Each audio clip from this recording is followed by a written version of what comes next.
Friends, welcome to my channel Siya Academy let's learn. So आज मैं आपको 10th स्टैंडर्ड महाराष्ट्र बोर्ड के कुछ टॉपिक्स एक्सप्लेन करने वाली हूँ जो कि कार्बन साइकिल लेसन में है, चैप्टर में है। और वो टॉपिक है एल्केन, एल्कीन और एल्काइन क्या होते हैं और उनके बीच में फॉर्मेशन, उनका फॉर्मेशन कैसे होता है, ये मैं आपको इस वीडियो में बताना चाहती हूँ। तो चलिए शुरुआत करते हैं। और अगर आपने मेरे चैनल को सब्सक्राइब नहीं किया है तो प्लीज़ सब्सक्राइब कीजिए, लाइक कीजिए, शेयर कीजिए और बेल आइकन बटन ज़रूर क्लिक कीजिएगा।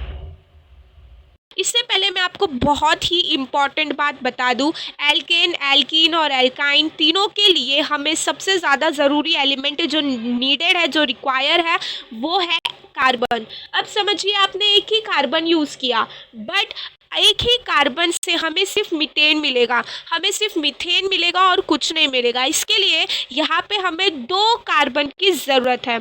इसके लिए हम यहाँ पे 2 कार्बन लेंगे। अब हमें ये पता है कि हम पिछले स्टैंडर्ड से भी पढ़ते आ रहे हैं कि कार्बन का जो एटॉमिक नंबर होता है वो होता है 6। और अगर हम इसका इलेक्ट्रॉनिक कॉन्फ़िगरेशन किए, समझिए ये न्यूक्लियस है, उसका इनर मोस्ट शेल है और ये आउटर मोस्ट शेल है। तो हम अगर इलेक्ट्रॉनिक कॉन्फ़िगरेशन किए तो हमें पता है कि जो इनर मोस्ट शेल होता है उसकी जो कैपेसिटी है वो सिर्फ 2 इलेक्ट्रॉन्स की है। तो हम यहाँ पे उसको 2 इलेक्ट्रॉन्स दे दिए और फिर जो बचा 6 में से 2 माइनस कर दिए हम, तो 4 बचा और 4 इलेक्ट्रॉन्स हम बाहर दे दिए, राइट। तो अब यही मतलब जो आउटर मोस्ट शेल में इलेक्ट्रॉन्स जितने बचते वो हमारा वैलेंसी कंसिडर होता है, राइट। तो अब हम यहाँ पे 2 कार्बन लिए हैं जो कि इम्पॉर्टेंट है। बिना 2 कार्बन के हम लोग एल्केन, एल्कीन और एल्काइन नहीं कर सकते हैं। तो हम यहाँ पे उसके इलेक्ट्रॉन्स बना देते हैं। ये देखिए, हमने इलेक्ट्रॉन्स बना दिया, 3 इलेक्ट्रॉन हो गया। हम यहाँ पे भी इलेक्ट्रॉन बना सकते हैं।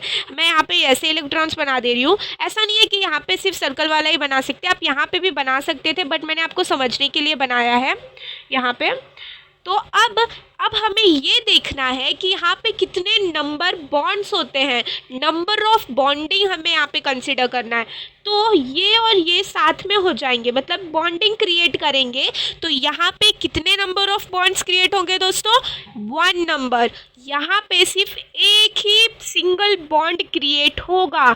इससे हमें ये पता चल रहा है जो सिंगल बॉन्ड क्रिएट करता है वो मैंने पहले ही बताया कि वो सैचुरेटेड हाइड्रोकार्बन्स है, और जो कि ना एल्कीन है ना एल्काइन है, बस एल्केन है। बस एल्केन को ही हम सैचुरेटेड हाइड्रोकार्बन्स कहते हैं। और यहाँ पे सिंगल बॉन्ड हुआ तो ये हमारा एल्केन हो गया। तो जैसे कि अब हमने यहाँ पे 2 कार्बन ले लिया है और 2 कार्बन के लिए हमें इलेक्ट्रॉन्स ले लिया है। 4 इलेक्ट्रॉन्स लेंगे हम यहाँ पे, यहाँ पे, यहाँ पे और यहाँ पे। ये भी इलेक्ट्रॉन्स ही है, हम इसको भी ऐसे बना देते हैं। तो यहाँ पे अब बॉन्ड क्रिएट करेगा, राइट। तो ये जो बॉन्ड क्रिएट हो रहा है 2 इलेक्ट्रॉन्स के बीच में, तो ये नंबर ऑफ बॉन्ड होगा और ये हमारा 1 हो गया, एक बॉन्ड क्रिएट हो गया। अब यहाँ पे जो इलेक्ट्रॉन्स है उनमें भी बॉन्ड क्रिएट होता है। अब जब यहाँ पे भी क्रिएट हो गया तो दोस्तों कितने बॉन्ड क्रिएट हुए, कितने नंबर के बॉन्ड, मतलब how many numbers of bond has been created here? बिल्कुल सही जवाब। यहाँ पे 2 नंबर ऑफ बॉन्ड्स क्रिएट हुए। तो अब हम इसको ऐसे भी लिख सकते हैं, मतलब जो हमारा वो जो 2 इलेक्ट्रॉन्स था उसको हम लोग ये यहाँ पे जो इलेक्ट्रॉन है वैसे लिख लेंगे, और ये जो यहाँ पे जो इलेक्ट्रॉन है वो भी यहाँ पे लिख लेंगे। सुने, मतलब जो हमने जो सामने इलेक्ट्रॉन्स लिखा था वो साथ में कर दिया, और जो नीचे इलेक्ट्रॉन्स हमें दिया था हमने उसको भी साथ में कर लिया। अब हम लोग एल्काइन की तरफ बढ़ते हैं और वो कैसे फॉर्म हुआ है वो देखते हैं।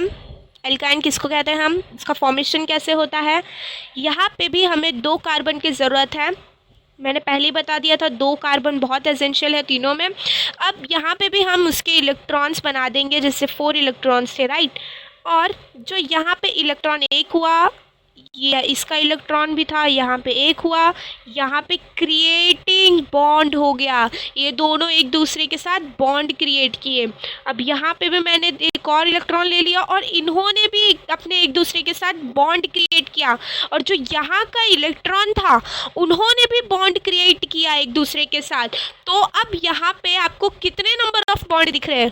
4 दिख रहे हैं क्या? नहीं दोस्तों, बिल्कुल सही, 3 बॉन्ड दिख रहे हैं। कितने नंबर ऑफ बॉन्ड दिख रहे हैं? 3। तो मैंने आपको पहले ही बता दिया था कि हमें जो मेन ज़रूरत है एल्काइन के लिए वो 3 नंबर ऑफ हाइड्रोकार्बन्स होने चाहिए, 3 नंबर ऑफ बॉन्ड। तो यहाँ पे हम इसको ऐसे लिख सकते हैं, कार्बन कार्बन, और यहाँ पे हम इसके 3 इलेक्ट्रॉन्स लिख सकते हैं, इसके 3 इलेक्ट्रॉन्स, क्योंकि इन दोनों के बीच में बॉन्ड क्रिएट हुआ है तो हम उसको साथ में लिख दिए, और यहाँ पे जो उनका एक इलेक्ट्रॉन है वो ऐसे ही रख दिए। ये है हमारा एल्काइन। तो देखिए दोस्तों कितना इजी है इनका फॉर्मेशन। हम लोग एक बार रिकैप कर लेते हैं। Alkanes are saturated hydrocarbons with single bond. मैंने आपको बार बार रिपीट किया है कि जिसके सिंगल बॉन्ड होते हैं वही एल्केन्स होते हैं, और alkenes are unsaturated hydrocarbons having double bonds and alkynes are unsaturated hydrocarbons having triplet bonds.